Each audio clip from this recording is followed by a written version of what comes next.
Hey, what's up, everyone? My name is Trent. This is Rams Talk. Thanks for joining in on a Rams Colts game preview week 2 2021 season. For all of you new Rams fans out there to my channel, please subscribe. For all the legacy and Rams fans that just jumped on board the Rams Talk train, welcome aboard. Glad to have you here. Now, I am really excited for this week coming up. I'm excited for every week the Rams are playing.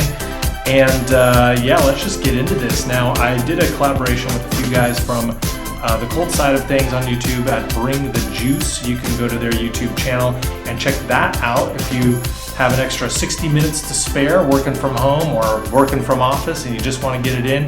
Now the Indianapolis owns this series 23-20 and then 2 ties. So if the Rams win this game, hopefully, they're just 2 wins away from tying the all-time record against the Colts. And heading into this game as of right now, the Rams are a 3.5-point favorite on the road, first road game of the year. And I just checked. So this is, about noon Pacific time on Friday, the injury report for the Colts. And they have ruled out Xavier Rhodes and Braden Smith. So cornerback Xavier Rhodes and right tackle Braden Smith out of this game for injuries. That's a big deal. Darius Leonard practiced today.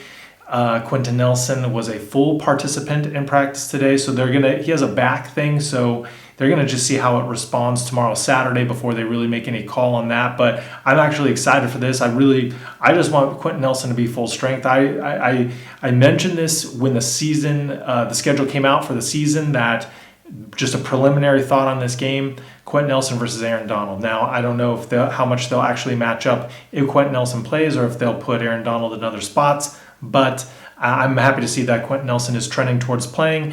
Kwity Paye is participating, and Eric Fisher, their left tackle who ruptured his Achilles last year. He had a solid week of practice, but Frank Reich would not commit to whether or not he would play on Sunday. So that will be kind of a game time decision. So they might get Eric Fisher in there, but the left tackle, but the right tackle is out. So last week they had Eric Fisher's replacement. What's his name? I'm blanking on it right now. I'll get back to you on that. Julian Davenport. And he wasn't great. But, if Eric Fisher can't go, then they'll have Julian Davenport on the left. They'll have a fill-in on the right. And so it's going to be tough sledding on the offensive line. Anyways, Rams injury is pretty clean, to be honest. Nothing major to report there. So that's good for us, right? Reggie Scott, strength and conditioning. Whoop, whoop. Now, I guess the 3 big things, before I get into some individual matchups, but the 3 big things that I look back on last week's game and that I think are kind of a big deal, and one is the playbook. So I know a lot of people are like, Tutu Atwell didn't play, Deshaun Jackson didn't get many snaps, Jacob Harris didn't play. Well, the Rams only ran 50 plays compared to the Bears 69. In fact, it was the second fewest amount of plays from any NFL team last week, and they only had the time of possession of 25 minutes. Now, they were hyper efficient. So I'm not going to take anything away. They basically just got one page down in Sean McVay's playbook. And I think this is a blessing in disguise because they don't have to, the Colts come into this without knowing much about the Rams offense and really what it's going to look like this year. So blessing in disguise. Didn't get to we as fans, we want to see Tutu and Jacob Harris and see some of these other guys and Sony Michel even maybe mixed in there and see like everything that the Rams offense can do. But obviously, this is a full season plan of Sean McVay. They're mapping out the full season in terms of this playbook and what to hold on to, what to reveal. So I wouldn't worry too much about it. I know a lot of people, kind of said, they only had the ball for this amount of time. Come on, because they did quick strikes. I will take a game like they had where the offense wasn't on the field that long, but still scores 34 points. Come on. That's just super, super efficient. Now, the second thing, I remember coming into the season, I was always wondering who's going to play in the slot. Once Troy Hill left, who's going to play in the slot? David Long, Darrell Burgess. Darrell Burgess didn't get any defensive snaps, only special team snaps last week.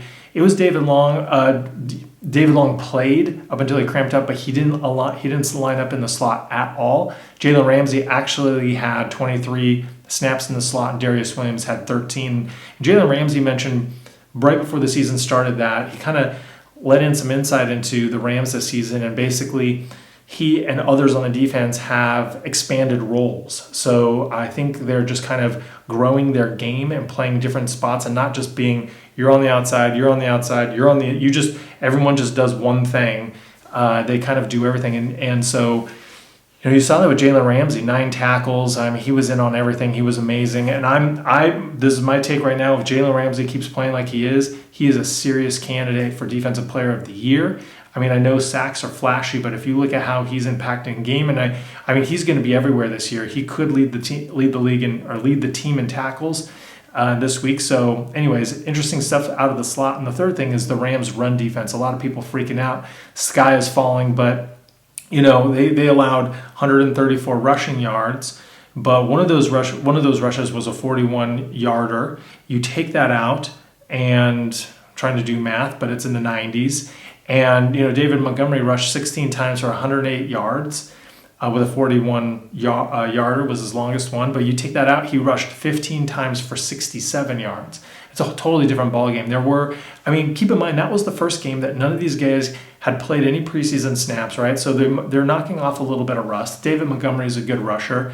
So, I wouldn't worry too much about it because on so many other plays, the Rams defense really stepped up against the run. So I think this is kind of a mass overreaction to the run defense in that first game. I think they're going to clean a lot of things up. And they're going against Jonathan Taylor and Nyheim Hines, so that's going to be a big task for them. But like I said, offensive line play for the Colts is going to be critical. Now, going more into the individual players and matchups, I think what you're going to see from the Rams defense, they're going to do the same thing. They're going to keep the umbrella coverage, the 2 high safeties, and they're going to keep everything in front of them. They're going to contain, and they're going to force Wentz and the Colts to play small ball. You're going to see a lot of dinking, a lot of dunking, and it's going to come down to Wentz becoming impatient and trying to throw it into windows that he shouldn't be throwing into.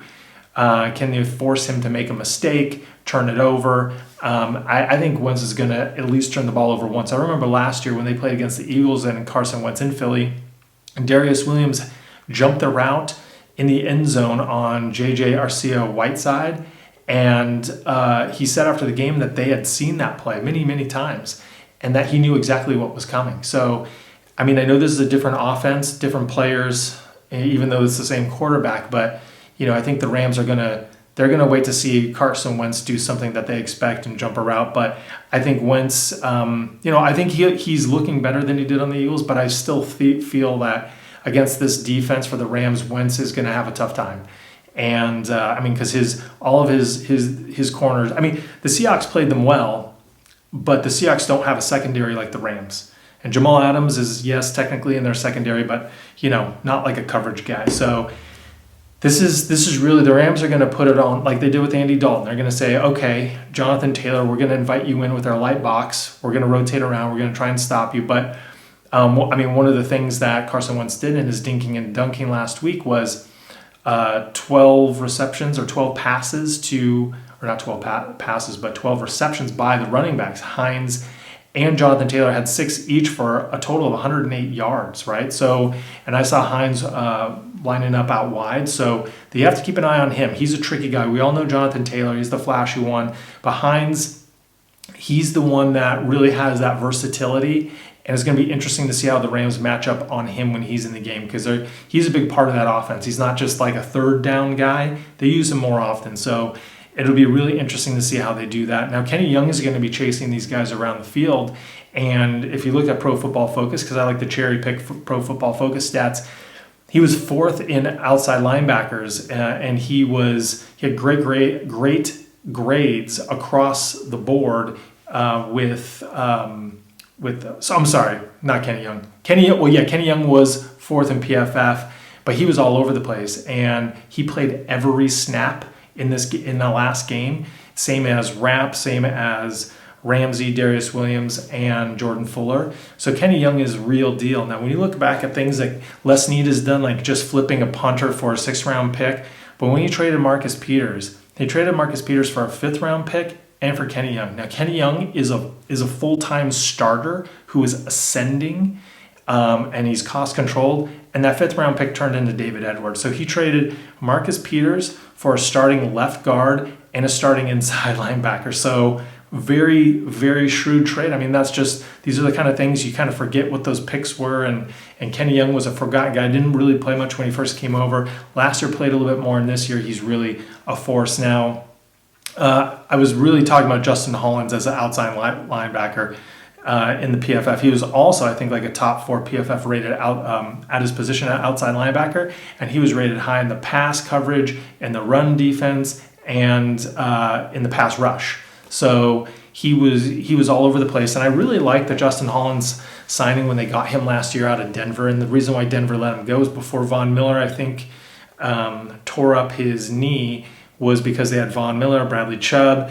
They're really deep at that position, and he came from a Brandon Staley, Vic Fangio team, so he kind of had that pedigree. So, anyways, Justin Hollins, Kenny Young, I mean, these are just great finds, and they're really playing well. So, the Rams DBs, now it's going to be interesting for me. Like, how do they rotate around Michael Pittman, Zach Pascal, and Paris Campbell? Obviously, you still have Jack Doyle and Mo Alley Cox, and then even Max Strong. He's a kind of like their Jacob Harris in a way, like a physical freak, a late round pick in the draft. So it'll be interesting to see how they rotate the DBs around those guys. Who's David Long going to be sticking to? I mean, the Rams are just going to be rotating. It's not going to just be one guy, but it'll be interesting because each one of those guys is different, but not any one of them is like a star. It's not like there's an Allen Robinson and then some second tier guys. They're all kind of like second tier guys. So it'll be interesting to see how they do that. And David Long, I mean, what can you say? We all had questions. He was a 3rd round pick out of Michigan, and he didn't play much his first year, didn't play at all really. Last year he got some time in there, and then last week, man, he really showed out. And he's an LA kid, and I'm just really happy for David Long. He played press coverage, press man out of college, but then when he came to the pros, he kind of had to learn how to play zone and really some other things and what he learned from the different cornerbacks out there. He's a very articulate young man, and I'm really happy to see David Long so far in the limited experience or exposure this year playing very well. Now, the Rams D-line versus the Colts O-line, like I said, the Colts offensive line is still a bit of a mystery in terms of who's going to be in, who's going to be out. So the right tackle is going to be out. Their left tackle might be out. Their left guard is dinged up a bit, but the Rams, if I'm guessing Braden Smith, since he's out, that's going to be maybe Leonard Floyd's side that will have a replacement, and if Eric Fisher is out, that's going to be Justin Holland's side. So those guys are going to be feasting. And then what do you do with Aaron Donald? I mean, do you just put Aaron Donald on Quentin Nelson on that side, or do you put him over, on the side where you have, maybe some backup players playing? So that's going to be another interesting. I mean, everything is interesting to me because AD versus Nelson. I mean, that's just strength on strength. That's all pro versus all pro, and it's super funny to think about. Like if you're a Colts fan and you're thinking about your team, like your number one guy is your left guard. I mean, but that's how dominant Quentin Nelson is. And then on the reverse, though, their defensive line versus our offensive line. I mean, I feel like second week in a row, aside from Khalil Mack last week, Akeem Hicks was, the big guy for the Bears, and he was going against Brian Allen. Brian Allen did all right, and now he's going to be going against DeForest Buckner. And DeForest Buckner is a beast. He was a beast on San Francisco. So, Brian Allen, 2 weeks in a row, you're getting that paycheck. You're earning your keep there. But that's going to be really interesting because, aside from DeForest Buckner, I say Kwity Paye, a rookie of theirs, he's probably their second best pass rusher. Maybe Darius Leonard's the third when he blitzes. So it's going to be interesting. I feel like the offensive line versus the Colts defensive line is a good slight advantage for the Rams.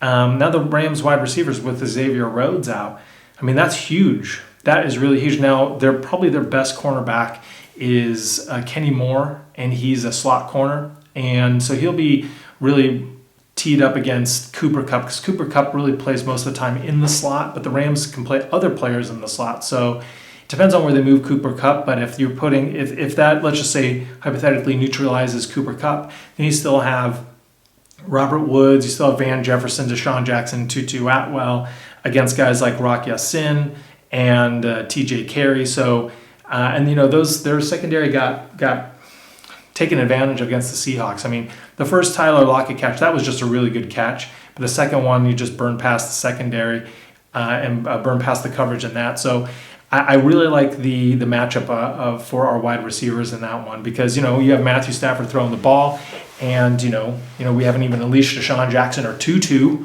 yet. So, I mean, just I feel really good about that. And the last matchup really is Darius Leonard and how he's going to, he had an ankle injury, I believe. Then he was sick. So he's practicing today, participating today. Hopefully he's at full strength.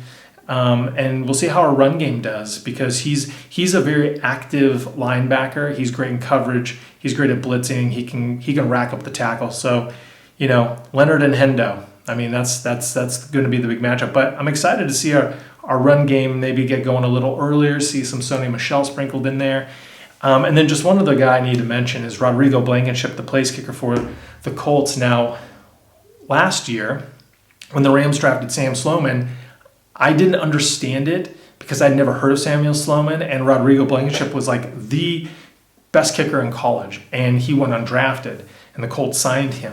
And I was like, why didn't the Rams sign Rodrigo Blankenship? And we all know what happened to Samuel Sloman, and Rodrigo Blankenship was one of the better kickers last year. So I'm happy with Matt Gay. I mean, I wouldn't trade him, but Rodrigo could have been a Ram, like based on had they not overthought it, I think, last year.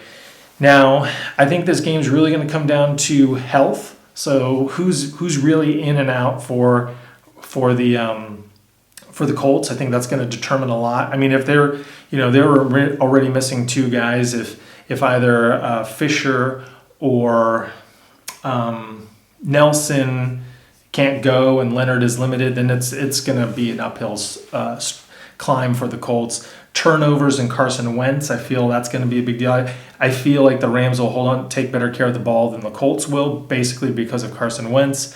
Matthew Stafford had the encore performance. I hadn't really even mentioned him yet, but I think that with a suspect secondary on the Colts, I feel like this is just another ripe game for Matthew Stafford. And then will the playbook open up? Will we see Jacob Harris, Tutu Atwell, and Sony Michel, and then doubling down on the Tutu Atwell thing in special teams? I think Sean McVay said that when it comes to punt returns, it'll be Tutu Atwell. The only reason they put Cooper Kupp out there before was because they just wanted a fair catch. So, they might as well just have reliable hands.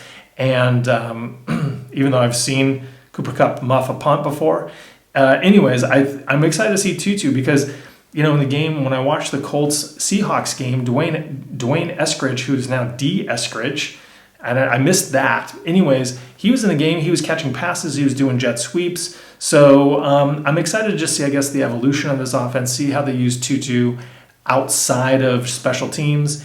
And this is going to be a solid game. Rams, like I said, going on the road. This is still a tough matchup for them because the Colts are a very well-coached team, although Frank Reich did have some kind of, I think, bonehead play calling in terms of going for it on plays where if he had just taken the points, that game might have had a different outcome. Now, also the Colts, what I hear from the Colts fans is that they're like a team of two halves. They usually really, really melt down in one half and play very well in another half.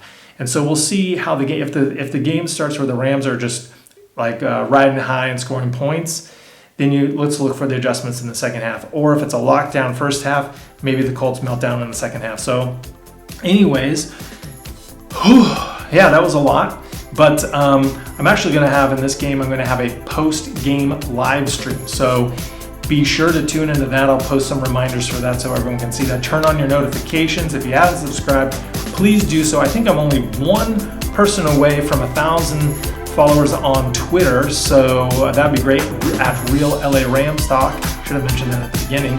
But before I take up too much of your time, thank you so much for watching. I feel good about this, but not too good about this. And as always, go Rams.